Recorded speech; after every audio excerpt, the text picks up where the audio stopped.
Let's explore the AI image generation tool. So this is where you will go ahead and start creating your prompts. And to do that, over on the left-hand side in the user tools, you have AI image generation. Go ahead and select that. And then from there, you'll be greeted by the user interface. Now, before you do anything, I recommend you scroll down on the left-hand side and click reset to default. This will reset everything within this interface back to its initial default. And of course, the most noticeable thing, or something that you should be super familiar with, is this type a prompt bar where you will type your prompt, and we have a default model within the model selection dropdown, which is Dream Sharper version 7. Depending on when you are watching this video, you may have a different default. Prior to Dream Sharper, it was actually Stable Diffusion version 1.5, and then from there you can have different styles. I'm going to go ahead and keep this on none. And then following on from this, we have a toggle for add negative prompt. Now, in terms of negative prompts, what this basically is asking you is to insert prompts that you definitely do not want in the image. So for example, it could be a particular color. It could be you telling the AI algorithm, try to avoid putting in extra feet, extra hands, but we'll deep dive into negative prompts a bit further down the line. The key here is I want to show you the default settings of Leonardo AI. So I'm going to go ahead and type in a prompt. Let's put in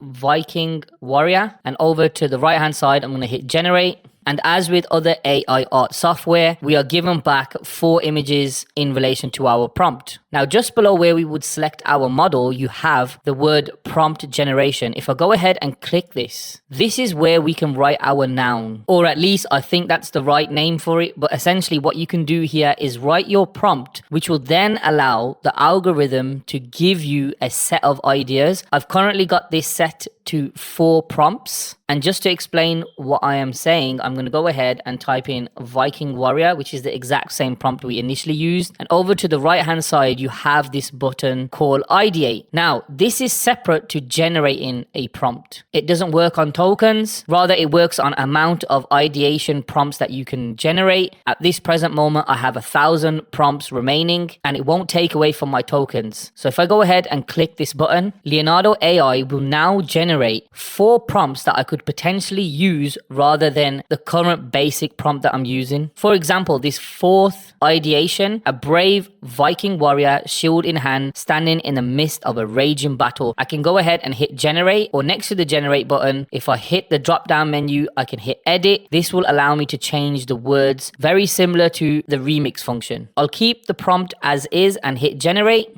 And I now have a set of 4 images related to the ideation prompt I was given by Leonardo AI. Really simple and really basic. But before I close this lesson, I want to go ahead and change the model. Now, in order to do this, I'm going to go over to where the current default model is, which is Dream Sharper version 7. Click the drop down menu, and I'm going to show you Leonardo Diffusion. Again, I'll keep the style to none, and I'll go ahead and hit generate. From here, we can clearly see the difference between the 2 models. Of course, the Dream Sharper model needs a lot more work in terms of negative prompts. Clearly, it finds it difficult to generate faces. However, the Leonardo Diffusion prompt does a much better job and has a unique or different style compared to the default model that we used. Let's go ahead and change the style to Leonardo style and hit generate. The key lesson I'm trying to get across to you is the fact that changing the model, even though your prompt remains the same, can yield very different results. And that's where the beauty of Leonardo's model system comes into play. You can now see between these 8 images, the 4 at the top are very similar to the 4 at the bottom because we're running the same model. However, the ones at the top have what is called Leonardo style, and they genuinely look a lot better.